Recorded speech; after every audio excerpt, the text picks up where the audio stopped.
Bonjour et bienvenue dans notre podcast Voix de la Méditerranée. Aujourd'hui, on plonge dans des extraits de La Danse des Pères de Max Lob. On suit Benjamin, le narrateur. Il est chez lui, à Genève, dans sa cuisine.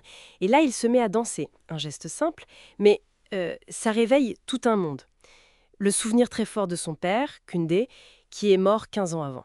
Oui, et c'est une exploration vraiment poignante de la mémoire, déjà. Et puis de cette relation père-fils toujours un peu complexe, hein, et comment Benjamin construit son identité, en fait, entre deux mondes. Le Cameroun de ses racines, la Suisse où il vit. L'héritage culturel, familial, tout ça est central. Et la danse, la danse devient une sorte de langage. Un langage du corps, de l'âme peut-être, pour dire ce qui pèse, ce qui reste. D'accord. Alors notre idée, c'est d'explorer un peu ces souvenirs qui remontent, ces fragments, pour voir comment ce passé façonne le Benjamin d'aujourd'hui. Donc la scène de départ, c'est ça. Benjamin seul, près de sa fenêtre à Genève, il danse, c'est très intérieur. Mais l'ombre du père, elle, revient en force. Pourquoi maintenant, en fait, 15 ans après? C'est une bonne question. Ce qui est fascinant, je trouve, c'est que la danse, elle agit vraiment comme un déclencheur. Peut-être que le corps qui bouge, ça libère quelque chose qui était bloqué, un deuil pas tout à fait fini, ou alors c'est juste le regard qui change. Le regard de l'homme adulte qui revoit son père différemment, sans la pression directe qu'il pouvait y avoir avant. Le corps a sa propre mémoire, en quelque sorte. Et quel père jouette? Gouitnje, donc mais surnommé Koundé. Ce qui veut dire liberté en langue bassa, une des langues et cultures du Cameroun. Ça pose déjà un personnage, hein. Il aimait se raconter apparemment comme un petit guetteur de l'indépendance. Il portait toute une histoire familiale, le grand-père Wulfang, qui résistait à la chose blanche, la grand-tante Frida, gardienne des savoirs, des plantes, de la cuisine comme le mbongo chobi. Ah oui, ce plat aux épices noires, très symbolique. Exactement. Une fierté immense, mais aussi une méfiance envers l'extérieur. Oui, et son style à lui pour raconter tout ça. C'est plein d'humour, de fierté culturelle bassa, très très forte.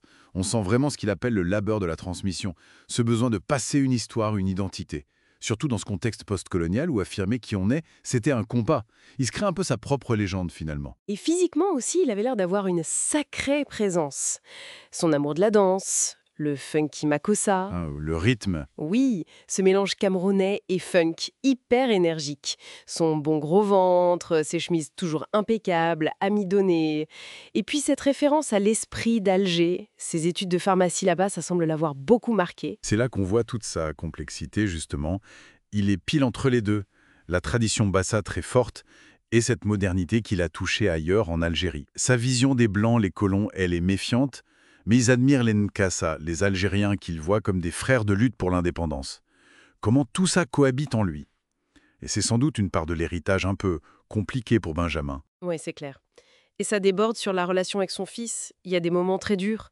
La critique sur sa démarche quand il lui dit qu'il marche comme une femme. L'épisode terrible de la sandale jetée. Très violent. Oui. Mais à côté de ça, il y a la tendresse. Les souvenirs de Benjamin portés sur ses épaules quand il était petit. C'est dans ce mélange que Benjamin va, bien plus tard, choisir la danse. Avec l'aide d'une certaine Miss Parks, apparemment. Et la question, du coup, c'est ok, qu'est-ce qui fait Benjamin avec cet héritage? À travers sa propre danse. Est-ce que c'est juste pour répondre au père? Pour s'opposer? Ou est-ce que c'est une façon de digérer tout ça, de se le réapproprier? Sa danse, à lui, elle semble être cet espace qu'il a réussi à créer, où il peut enfin rassembler les morceaux.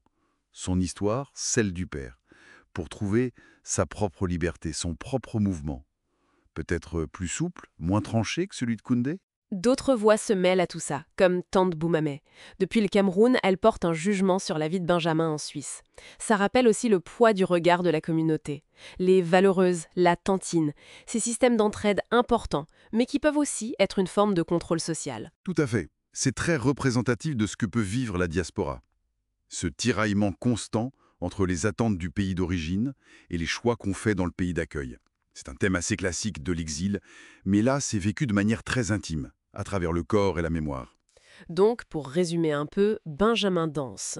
Il danse entre les ombres. L'ombre immense, aimante, mais aussi critique de son père Koundé, l'ombre du passé camerounais. Et en même temps, il est dans la lumière de son présent en Suisse. Il essaie de tisser quelque chose de personnel entre ces deux mondes. Exactement. Et ça nous renvoie peu contre à une question plus large, en fait. Comment est-ce qu'on dialogue chacun avec nos héritages? Ces héritages, souvent complexes, pleins de contradictions, parfois douloureux, qu'on reçoit de nos parents. Comment on construit son identité propre, unique, sans renier ce passé, mais sans se laisser écraser non plus.